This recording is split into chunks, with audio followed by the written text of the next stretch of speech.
Standing up in McKinney, this is According to Callus, episode 582, coming to you on the 13th of February, the year of our Lord 2024.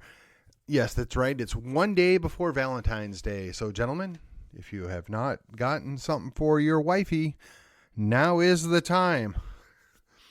I'll be upfront. I've got part of what I need to have. So I'm halfway there, folks. Halfway there. There is time. Gentlemen, don't mess this up. You will not like it. and ladies, you got to have grace for your guys. All right. On to the real thing. Today we're going to do a Texas Tuesday. We're going to be talking about, oh, that's right, Republican politics. Why? Because, well, I don't have anything else better to talk about. Well, that's actually not true. I have lots of other things I would rather talk about. There are other things that are more pressing. Certainly, we're due for another Texas Tuesday. But at the end of the day, this has to be addressed. This has to be dealt with. And that's what we're going to be doing today. Before I get into the topic du jour, let me remind you the best way you can help me, the best way that you can assist on the growth of the program, on the reach of the program, is to like, share, and follow the program. Go to your favorite social media and follow me.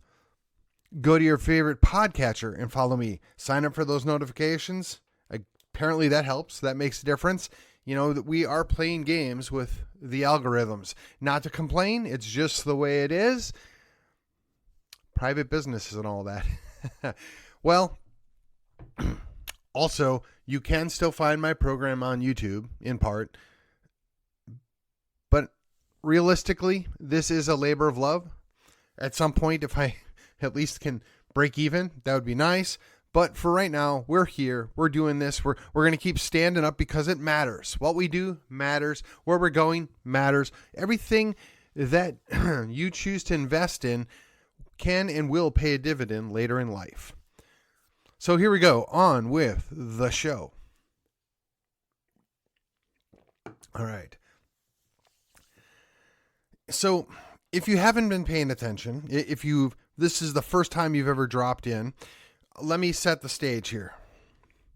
I'm a long-term Republican precinct chair. I'm actually on my second precinct chair stint. The first time I did between 8 and 10 years. Now I'm in a little over a year on my second stint.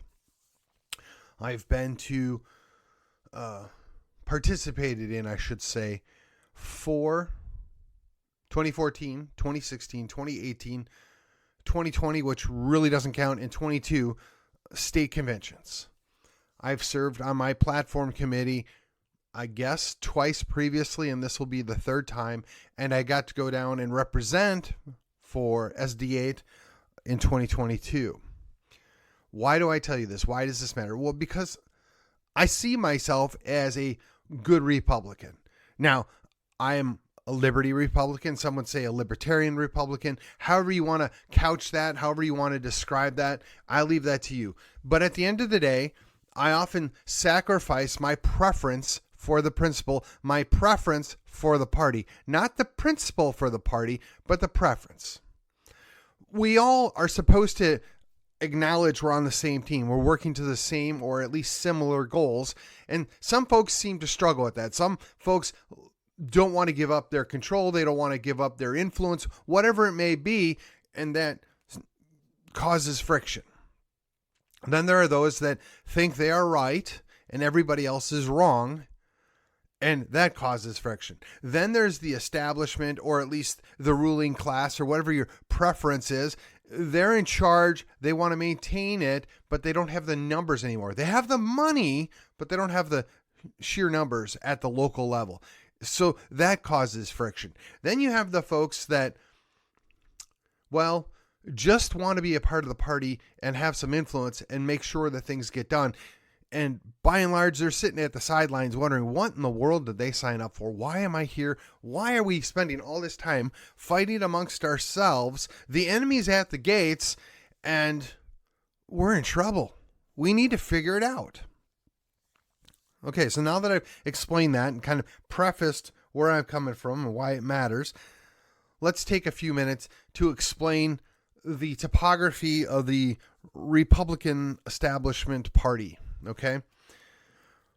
I, for one, made peace with the establishment a long, long time ago. The establishment has both morphed, matured, and to some extent become less influential. That being said, there's always an establishment. The establishment always wants their piece of the action, right? They always want to have some say in the matter. But if you spend all your time hating on the establishment, sometimes known as rhinos, and abusing them and making enemies of them, of course, they're going to fight back. Of course, they're going to do what they need to do in order to survive. Not sure why this is a surprise to people. I'm not sure why people can't figure this out, but when you create an enemy that wasn't necessarily there, they act like enemies. Now, so the Republican establishment / rhinos, they come in different stripes and different flavors, and I believe there are good conservative establishment types. I believe there are good conservatives that get lumped in with the establishments, and I believe there's good liberty lovers that align with the establishment on several issues or work with them because they are the establishment. I would probably see myself somewhere on the outskirt edge of being a good liberty lover that works with the establishment when it's advantageous. But then we have to describe and define what is the establishment. Because I'll tell you, here in Collin County, the quote-unquote establishment is different depending who you're talking to. So they would say anybody in party leadership is establishment. They would say any elected official is establishment. They would say anybody that has a important job that gives money to the party is establishment. I just don't go there. I don't agree with them. There are elected officials. Some of them are more establishment than others. Yeah, okay, that's fine. But there still are elected officials. They're on our team. We need to be willing to at least work with them or hear them out. But again, I digress. Then there are those that are, let's say, very influential in the city or the locality that they're in that may or may not be establishment, but their money talks. And a large part of these folks are really just in it for their business. They're wanting to make money. They're not uber concerned with any principles, so to speak. They just want to stay tight with those that are in power. Those are the people we need to watch out for, and I'll revisit that here in just a minute. And then there are the folks that obtain party leadership. Now, I will tell you firsthand, in Collin County, pretty much everybody in party leadership is not the same as what they were 10 years ago, which is not the same as what it was 15 years ago, which is honestly, in many cases, not the same as it was 5 years ago. It changes, it morphs, it follows with the demographics of the area as well as the demographics of the involvement of the people. This is a good thing. It's appropriate. But you can't turn a blind eye that even if you are on the Republican Executive Committee and you have a certain amount of influence over the Republican Executive Committee, that does not mean that you represent everybody in your precinct, much less everybody in your district, much less everybody in the county. You need to have, well, I want to say this nicely. You need to understand that what you want and what you think, while they may be your principles, isn't necessarily in alignment with the people that you represent. You have to keep that in mind. Well, a prime example of this would be, in some respects, Jeff Leach of 4 years ago. Right? Jeff Leach was in a district that was at best purple, light pink purple. So he had to make deals and he had to not stir up his opposition too much in order to stay elected. The same could be said of Matt Shaheen. And I've talked about this in the past before, and it was real easy to hate on these guys, right? Oh, they're not our Republican stalwarts. Well, no, because their district changed. Maybe they changed. In fairness, I think that would be more appropriate to say that Jeff changed as well as his district. But on the major key issues, did they really change that much? Did they really abandon us? I don't know. Perhaps it is the people that got involved just want more. And I don't have a problem with wanting more. In fact, I want more. We move the ball to the 10-yard line. We'd like our touchdown now, please. Now, there are multiple reasons why that may occur. And again, I'm not looking to disparage any elected official, because this is the inverse of what I normally do, right? Let's look at what we're doing at the grassroots level. If we spend all of our time fighting with our elected officials, if we spend all of our time purifying the other grassroots people, if we spend all our time beating up on the people that donate to the party and alienating those people that might be interested in joining the party, are we doing ourselves any good? Does it make sense for 10% of the county party to determine the entirety of what the county party does? Does it make sense for 51% to throw out the door things we've done in the past because at this moment they're not happy about it anymore? I mean, this is a larger question, and it's not just happening in Collin County, right? We're supposed to be focusing on the team. We're supposed to be working towards the greater good. But again, the Republican Party is at war with itself.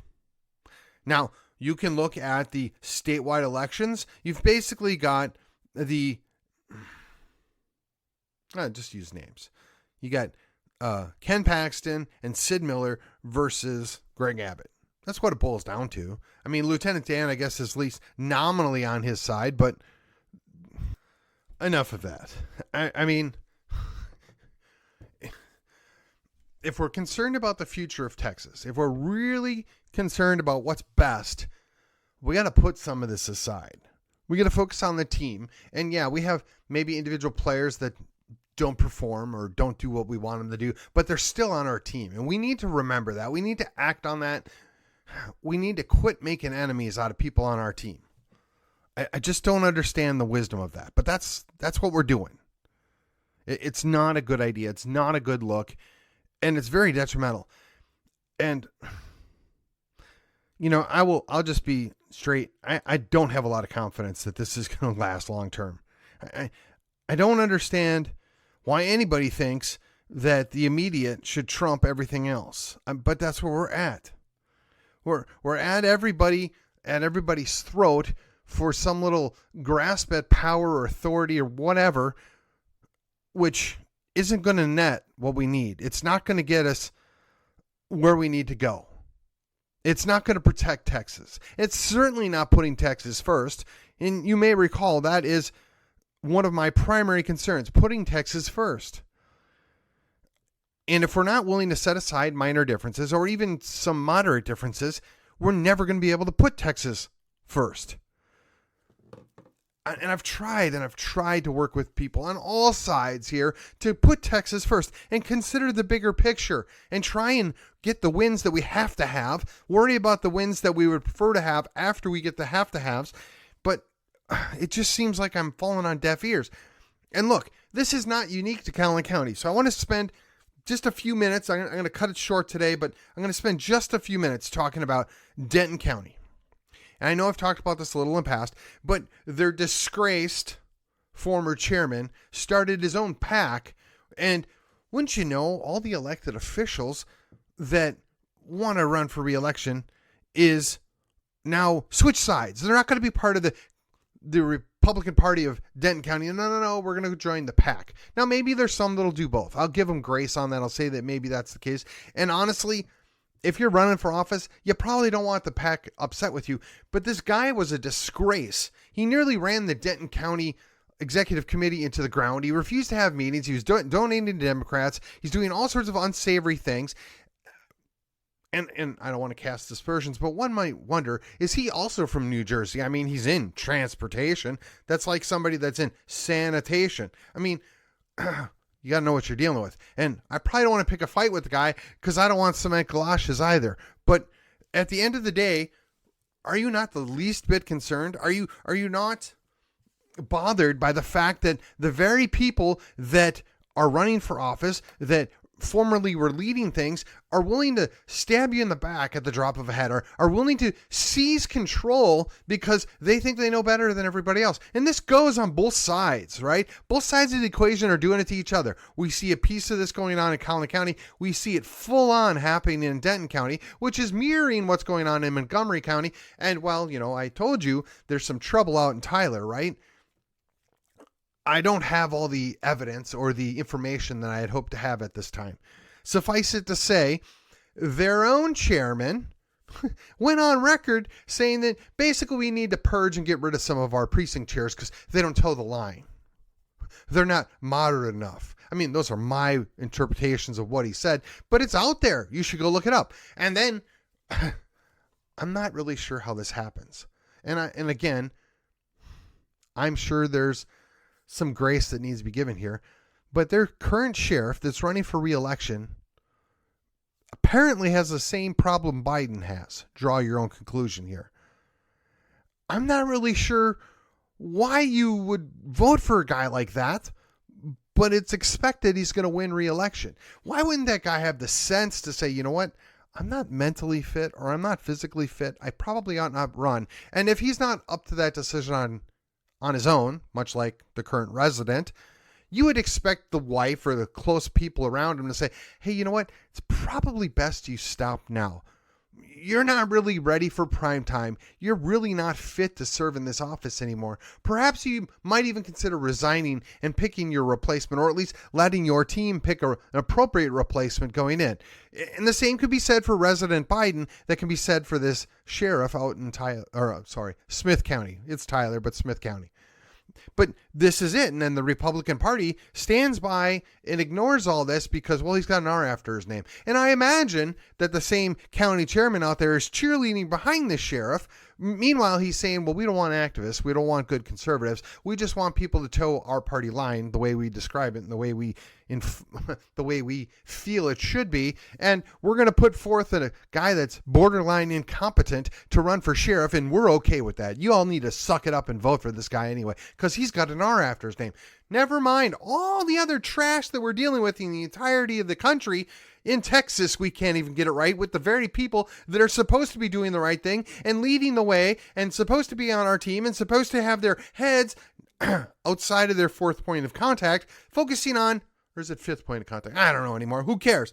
They're supposed to have a little more sense than that. Now, you can understand why a young green grassroots person comes in full of pea and vinegar thinking they're going to change the world. I was one of them. I still sympathize with them.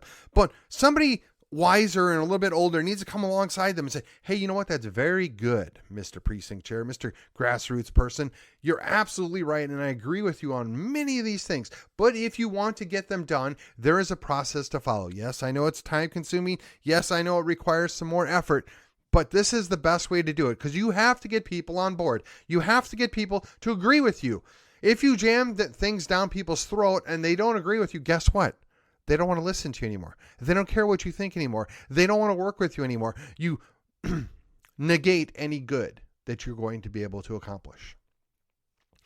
I contrast this with the long-term elected officials. They're there now. They have tons of money in their pocket, and they don't think they need the grassroots. They don't think they need anything from us. And unfortunately, they may prove themselves to be right, but that's in part our own fault because we needed to have an approach. We needed to have an open hand. We need to be willing to tell them, you're wrong. You got this wrong. You're really screwed up. But guess what? You're better than the alternative. The fact of the matter that we went and found a slew of people to run against the incumbents because, well, we're on the retribution tour here. We want to run these people off because we didn't like how they voted on one specific thing. Well, that might sound great in theory. It's not going to work out well for us in practice. And again, the war between the party continues. And I've often wondered, what's going to happen when it gets to near parity? When there's almost as many Democrats as there are Republicans. Now, we can do some tweaking and change some things and forestall that, but demographics is destiny. The way things are happening, and especially when they push through this latest round of amnesty, Texas will go the way that California went. Unless. But what makes you think that these very same people that we've been vilifying, that we've been going after, making their lives miserable, some of them deserving it, mind you, what makes you think that they won't just simply switch parties? I mean, think about it. There is a long history of a lot of people that left the Democrat Party to join the Republican Party. So what do you think is going to happen when they determine that it's advantageous to become Democrats? Well, some won't. Some will just retire. They'll move on. They'll go do something else. Maybe they'll go to greener fields, right? They'll go up to Oklahoma or Idaho or Wyoming or something like that. Maybe. But political animals will change their stripes at a whim so that they can stay in power, so they can stay in authority? What makes you think that John Cornyn won't become a Democrat again if he should be there when this happens? What makes you think that some of these other state senators, the state reps, or even our own congressmen won't turn tail and join the other team because it's advantageous? They want to stay in power. They say, well, I didn't leave the Republican Party. The Republican Party left me. Have you heard that before? Well, they're just too conservative for me. They're too radical. They're MAGA people. They can't be trusted. Yeah, you can't see this? You can't foresee that in the future? Well, I'm here to tell you, I'm guessing. I'm just guessing. Put this date down. February the 13th, 2024, Stephen Callis is calling it. We're going to lose at least a half a dozen, if not more than a dozen officials that are going to change parties when it becomes convenient for them to do so. They're going to become Democrats, we're going to become independent and caucus with Democrats. Or maybe they'll be independent and caucus with Republicans, but only after Republicans lose their authority and their power. And we will have done it to ourselves. We will have failed to anticipate this likely outcome because we're so fixated in controlling the party, because we're so fixated in getting what we want. We missed the bigger picture. We missed the sellout. We missed the flip. Sometimes you have to make deals. Sometimes you have to work with people that are less than perfect because, quite frankly, we're not a 62% state anymore. And it's only going to continue to go further. And you can blame everybody that you want, but it really boils down to, you put your kids in the government indoctrination camp and you got good little Democrats. Go look at yourself, boomer. And I'm not innocent either. I'm Gen X. Go look at yourself in the mirror, Gen X. The millennials are here, and the way they're jacked up reflects poorly on both us as Gen Xers and the boomers. We didn't protect them. We didn't guide them. We threw them in the mill of government education and are surprised that we got government-loving people. And they actually believe the stories they've been told. There's no evidence to suggest that anything positive has ever come out of government running everything. But here we are. I don't know how we unring this bell, but here we are. And when we continue to run candidates that have no business running, whether it's the sheriff out in Smith County or it's Hagenbaugh in Denton County that doesn't even live in SD30, but apparently he's going to get a free pass, what should we expect? It should have been really easy for court, or better yet, the Republican Party to say, well, look, you don't actually live in that district, and the address you put down is an office building that's not even zoned residential. You're not qualified to run for that district. I would have liked to have seen that months ago, a month ago, weeks ago, something, but nope, they cowered and failed to do the very most basic thing they could have, should have done. And we can blame the party and we can blame the courts, but at the end of the day, it is we the people that failed to do that. Now, I'll give credit where credit is due. Denton County, the Republican Party has turned the corner after they shed the duplicitous leader that they had, i.e. Brent Hagenbaugh. They promptly said, hey, buddy, you don't live in the district. We don't want you campaigning for that district. We want you to go away. And oh, by the way, we're probably going to go ahead and censure you. Well, that's great. But I'd like to know what the other districts are going to do, what the other counties are going to do. And I wish I could tell you that Collin County was going to follow suit and Collin County was going to do the right thing. But unfortunately, Collin County can't seem to figure anything out because, well, a certain group of people just can't let go of whatever manipulations they think they're going to be able to pull off this cycle. And when you've got somebody with a failing record thinking that they're better suited to take over the party than the people that have been basically getting things done, not well, but getting things done, I'm not sure how you can possibly see that as an improvement. Because they just point the finger at everybody else that didn't do what they want them to do. Never mind, they were the one that ran candidates that couldn't win on their own. So if you want to be mad and you want to be disappointed at anything, go look in the mirror first. If you're a good Republican, go look in the mirror. Ask yourself the hard question. Is there a way through this? What do we got to do in order to win? Can we please focus on something other than nitpicky, bogus issues that separate us? Now, look, It's not a bogus issue that we got a guy that's not competent to be running for a sheriff out in Smith County. And it's not bogus that you got a guy that doesn't even live in the district that he's running. Those aren't bogus issues. But when you're talking about a 10% difference on candidate A versus candidate B running for the same thing, and you can't agree that, hey, maybe, just maybe, if we're trying to off a Democrat in a municipal race, we ought to run a good moderate. And we ought to run a good conservative. And perhaps the moderate wins, perhaps the conservative wins, but we get rid of the crazy leftist. I mean, this shouldn't be a difficult strategy to understand, but apparently we can't get there because some people got in their head that it's their way or no way at all. And if I sound a little animated, yes, it's because I am. It's because the utter frustration of trying to work with people and fix these things and get stuff done just wears you out. But the good news is, I'm not quitting. I'm not going anywhere. And I'm going to show up the next time and the next time and fight the good fight and keep doing what I think is best in my own mind to help the party, to help our principles, and to get us across the finish line. And with that, let me remind you, you should go and do the same. I will see you on the other side.